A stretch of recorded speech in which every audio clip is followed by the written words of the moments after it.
All right. Well, we're back here at the On Deck Sports Podcast. Sorry for the little hiatus that we had. We took a week off, but Nick and I are back. It's just myself, your host James Torillo, and my boy Nick Volpe. So today's podcast is just pretty much going to be us reminiscing about old Flyers hockey and wishing that the Flyers weren't the worst team in the league. Nick, any original thoughts that you'd like to talk about? It's not original, but the tank is looking very strong right now.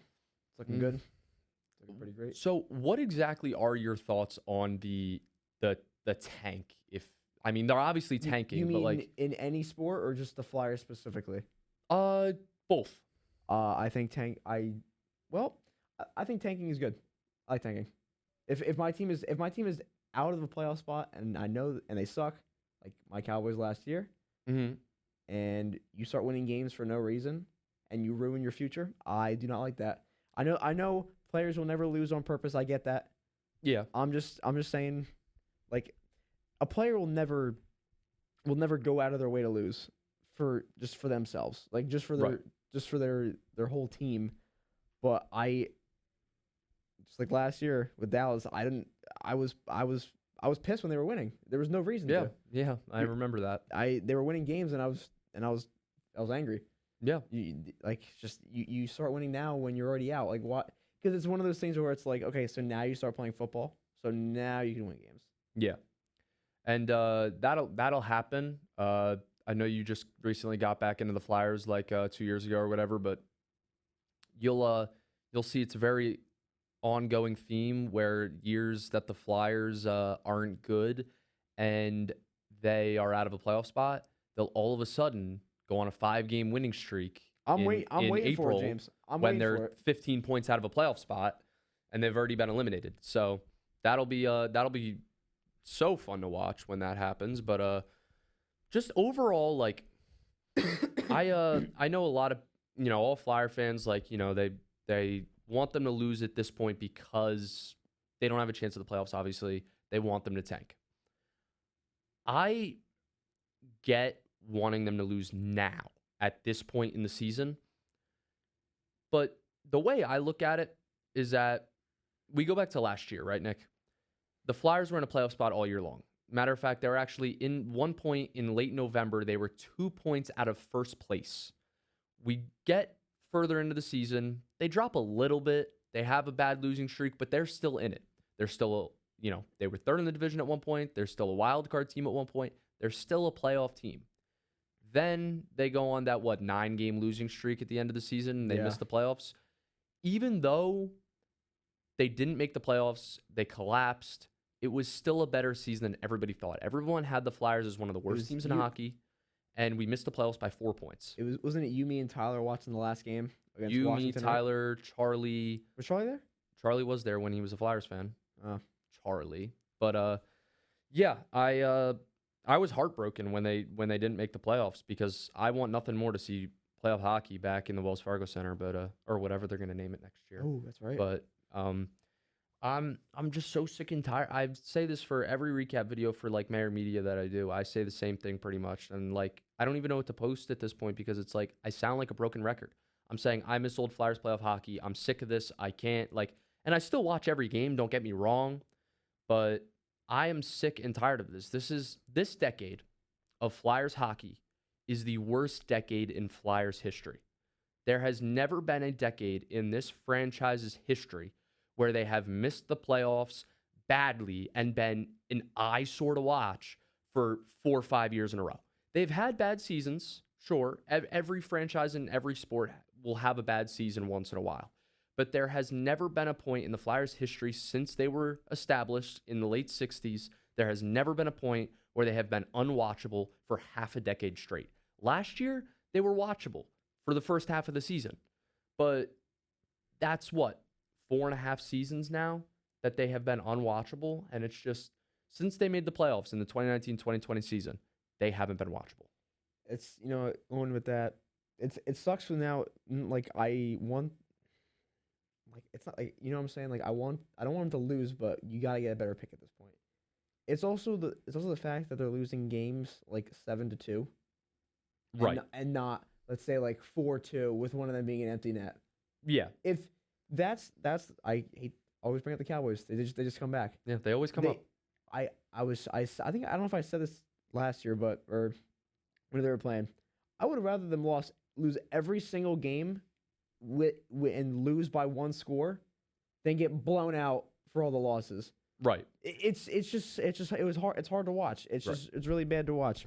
So like the beginning of this road trip that they had, they played a good game against Washington. They were down close. 3-0. They make it 3-2. They outshoot them. They hold Washington to 16 shots. But of course, with our goaltending, we only get 13 saves and we lose the game. Normally, when you hold the best team in the league to 16 shots, you're going to win. That's not the case here. But still, at this point in the season where it's better if we lose, I don't want them to ever lose. I'm always rooting for the Flyers, no matter the situation. I'm always rooting for the Flyers. But at this point in the season where it's better for the long run if they do lose these games, I'm fine with a good game, a 1-goal loss to a good team like the Capitals. I'm fine with that. That was Thursday night. Then we get to Saturday. They're at Dallas. Dallas is a great team. Just got Mikko Rantanen. They're a very great hockey team. We take them to overtime, but then we embarrass ourselves losing 9 seconds in. Even though it was an embarrassing overtime period for us, Close game. still a loss that you can stomach. Like if you're tanking like the Flyers are right now, looking to get a better pick, these are the kind of losses that you want. You play good teams, you look promising, you have good moments, but you still don't win just because you're just not at that point to beat those teams yet. That's fine. Then we get to Sunday, Nick, against the Chicago Blackhawks, who are over 20 games under 500, and we give up a touchdown. I mean, there was not a single part of that game where they looked good besides when they had the lead 1-0. How do you I don't care how many goals they scored. I don't care if it was 7-0, 7-4, 7-6. I don't care if they won the game 10-7. How do you give up 7 goals to the Chicago Blackhawks in 2025? It's a good question, James. How's that possible? Because it shouldn't be possible. Especially if you're a team that almost made the playoffs last year, like the Flyers. You almost make the playoffs last year. You would think they take a step in the right direction and, get into a wild card spot, take a step in the right direction. They take a step backwards. Now they're tanking at this point in the season. And that's one of those games where, like, even though they're tanking and at this point, if they lose, it's okay. I want them to actually win those games because I don't want them to, like, let's say we have this team that we have now, right? And then in free agency, we go out and get like 1 or 2 good players. We draft a good player. And next year, we're like, all right, let's try to make the playoffs. This team that is giving up 7 goals to the Chicago Blackhawks is nowhere close to a playoff spot. This team is nowhere close to where it needs to be, especially after almost making the playoffs last year. A promising moment in a rebuild or a tank, whatever you want to call it. You beat these crappy teams like the Blackhawks, and then you lose close games to teams like the Stars, the Capitals. The games against the Capitals and Stars, like I was upset they lost and it was frustrating, but it's okay. It's what kind of needs to happen. You go to the Blackhawks and you give up 7 goals, that's unacceptable. No, can't do it. And then we go to last night. We knew last night was going to be a rough game against the Maple Leafs, one of the best teams in the league, one of the best teams in the Eastern Conference, probably going to win their division. We get the first goal. Ryan Poehling knows how to score goals now, all of a sudden. That was pretty much it. They give up 2 quick ones, and then they have been the worst second period team in hockey all year long. They give up 4 in the second period, Nick.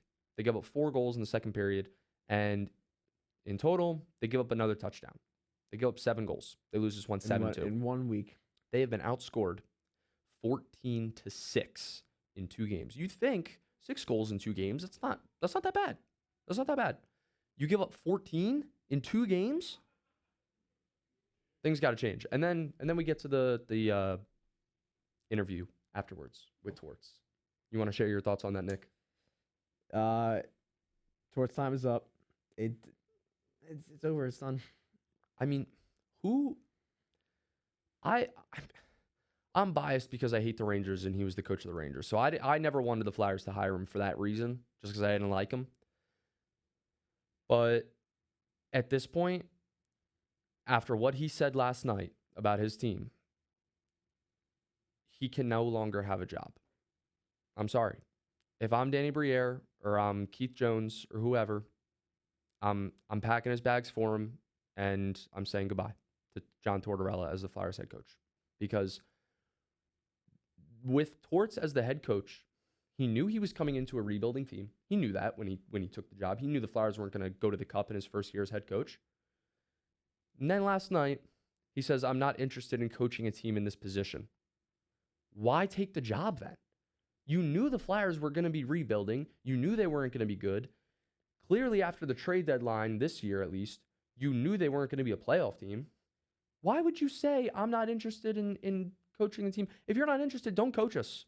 We'll find somebody else. Because name one good thing that has happened to the Flyers since John Tortorella became head coach that he's been responsible for. I don't know. You can't. No. You can't. John Tortorella has done absolutely nothing positive for this team since becoming the head coach of the Flyers. He had nothing to I'm do sick with of it. drafting Mave, right? I mean, I mean, he could have had a say in it, but even though now that we have Michkov on the team, doesn't matter. we It's got just- worse. And not because of Michkov, obviously. He's our best player, but we got worse somehow. Last year, we're almost a playoff team. We get Michkov. It's such an exciting offseason. We get Michkov, and we think that there's a chance that the Flyers are going to make the playoffs for the first time since 2020. We're going to get a playoff game in Philadelphia for the first time since 2018. And look at us now. We are tanking. We are losing games 7-2, 7-4. It's embarrassing. I went to a game the other week against the Hurricanes at home. They lost 5-0. I'm not expecting them to beat the Hurricanes, especially with the team that they have after the trade deadline. You don't want to lose 5-0 though. But 5-0. I had never been to a game in my life. I've been to about 30 Flyers games in my life. I've never been to a game where they got shut out until then. And they had maybe 2 good scoring chances that whole game. I mean, I don't understand what else could happen for them to say, okay, Torts gone. Literally everybody on the team but Michkov and Konechny could go, and I couldn't care less. I'd actually be happy. Every other player. Maybe Sanheim. Is there anybody else? Maybe York. Maybe. I like York. I like Sanheim, but are they good enough to be the 2 best defensemen on your team? Probably not. Maybe Sanheim. I'm trying to think I mean, obviously you're keeping Michkov and Konechny. Of course. Recently, I've been liking Bobby Brink recently with his forecheck and all that, but it's not enough to win games. No. It's not like it's his fault they're losing, obviously. Right. I like Cates. I do like Cates. Cates has been better than I thought this year. Cates has improved a lot. He had absolutely no offensive skills at the beginning of the year, and he's improved a lot. He heated up. Yeah. And this is the worst thing with this whole tanking situation. Remember, I think this was like the first or second pod we did in the other room. Mm-hmm. I gave my prediction. I said we were at minimum we were a bottom wild card team. Mm-hmm. And our ceiling was second round exit. Mm-hmm. We're not even close. No, not even close. And another thing that's terrible about this is that right after the Four Nations break, we're above 500 before, I think, or I think we're like 2 games above 500 right as soon as we come after the break. Mm-hmm. Actually, probably not, because then I think we were around 500, and then we Around had that 500. impressive win against Edmonton at That's- home, 6-3. that's We were watching that together. 6-3 and then 6-1 against Pittsburgh. Yeah. So that's the worst part about all of it, is that you see they can do it, Mhm. and then they just stop doing it. And it's got to be hard for the players, especially when you know your fan base, the staff, they want you to lose, basically. It's got to be hard because, like, when you score a goal, it's like, okay, now what? Like, did I just hurt the future of this team? Like, obviously the players don't care about that because they want to win and they want to be a part of the future of this team, which is why they want to play well. But it's got to be hard. And another thing that drives me crazy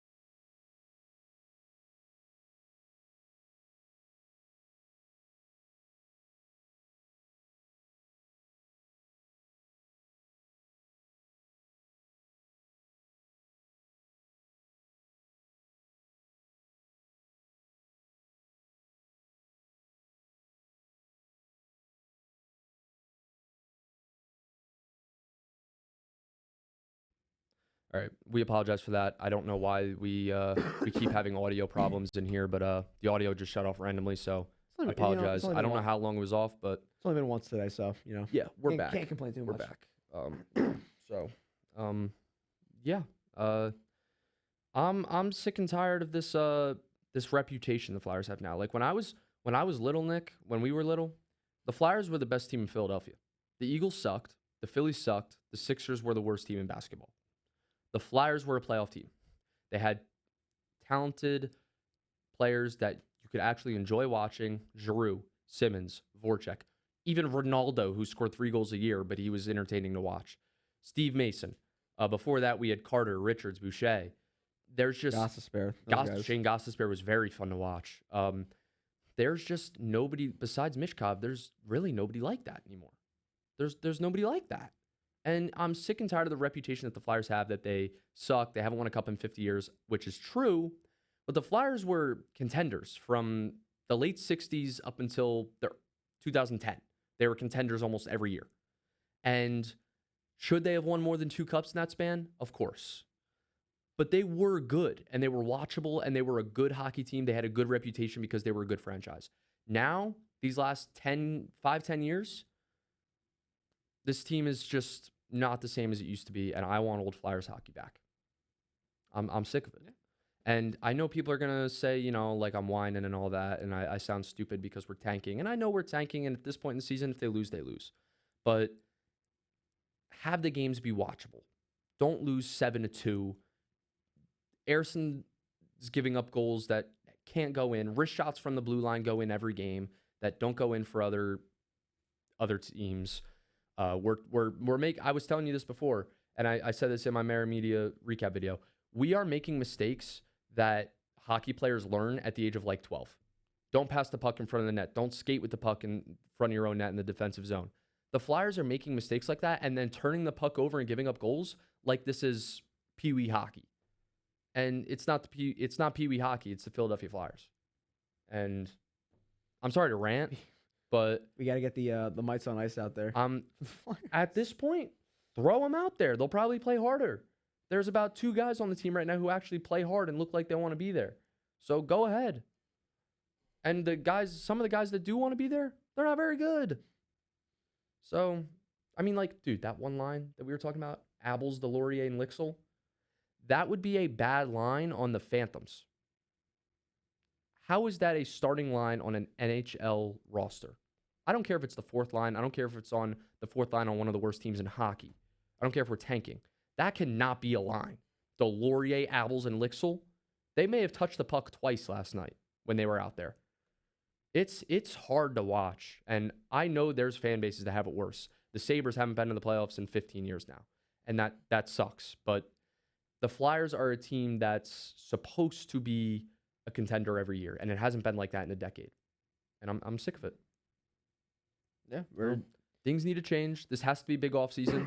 They freed up money. They made a bunch of moves. This has to be a big offseason. They have to hit on their picks in the draft over the next few years, and they need to get good fast. Who's even a free agent, or, well, obviously they're going to be free agents next year. Who's the biggest name? Well, it was Rantanen, but he signed that's not big contract.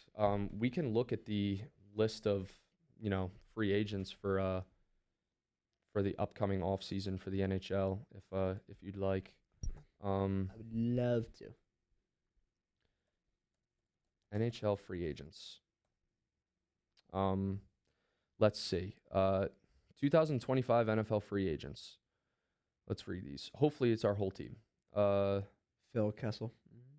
Okay. Why won't it load? Here we go. Robin Lehner from the Knights. Cal Pedersen. We're getting rid of that $5 million contract after this year. I forgot about that. Wow, that's big. Jake Ottinger, but he's a restricted free agent.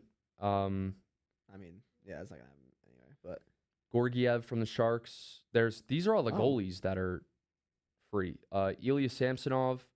I would love to get one of these goalies that are going to be free agents because we need not just one goalie. We need 2 goalies. I don't even care if we get Alex Lyon from the Red Wings, who's going to be an unrestricted free agent. That's fine with me. Matt Murray from the Maple Leafs, I would take at this point. Like, I I don't get it. I just if this is an order of how big the contracts are, that's why Cal Peterson's at the top. He is tied for the biggest contract among goalies who are going to be free agents this offseason, and he is our backup in the minor leagues, and we're paying him $5 million. Well, it's nice knowing you, Cal. But Oh yeah, he's gone. you're done. You're done, buddy. Let's go to all positions, and let's just look at Tavares is a free agent who almost had a hat trick against us last night. Mitch Marner's a free agent. That would be a great Wow. pickup. Jamie Benn, who's on the older side. So is Backstrom and Brett Burns. Would love to get Aaron Ekblad. I don't care. Brock Besser would be a phenomenal pickup. Brad Marchand's on the older side. So is Brock Nelson. I almost just said Brock Lesnar. I'd love to bring Andrei Kuzmenko back. Be great. Don't think it's going to happen, but I'd love to do it. TJ Oshie, USA shootout legend. Oh, that's right. They didn't. Provorov. Those are the big names. Some good names here. Yeah. Evan Bouchard, defenseman for the Oilers. Oh. Jake Ottinger, like we said. But he's restricted though, right? So Yeah. Jeff Skinner. Noah Cates, but he's restricted. they should keep Noah Cates. I would hope they keep Noah Cates. If they can get him on a cheap contract, but I mean, it's not like he's not replaceable. You know, I mean, we kind of need him right now. Like we need everything right now. need everything right now. So, I mean, I would love to go out and get a guy like Mitch Marner, but I mean, that's the other thing. Like when you're tanking, yeah, you want to lose to get better picks, but you also want to look like an actual hockey team So because no free agents are gonna want to sign here if we lose 25 of our last 30 games of the season. Yeah. And all of our fans are like, oh, we just want them to lose so we get a better pick. Nobody's going to want to play for that. So I would love to get Mitch Marner. I would love to get Aaron Ekblad. I would love to get Brock Besser. Are these going to happen? Probably not. But it's the stuff that needs to happen. It sounds ridiculous, and I sound stupid saying this because none of them are going to want to sign with the Flyers. But it's the stuff that needs to happen to turn this organization around. Yeah. So, I don't know. Any last thoughts, Nick? Nothing. It's just just excuse me. It's gonna be a little longer than we thought for this rebuild. Yeah, unfortunately. I thought last year when we just missed the playoffs, we'd be back in the playoffs in a year or two. We'd be back in no time. Clearly, we were wrong. So, Flyer fans, hope you enjoyed this episode. If you're a sports fan overall, normally our episodes are just about sports overall, what's happened in the last week. If you want to subscribe to our channel, we'd really appreciate it. This week was about the Flyers because it's just Nick and I, and we're Flyers fans, and it's just something we really wanted to get off our chests, I guess. So, thank you guys so much for listening. Go Flyers, and we'll see you guys next time.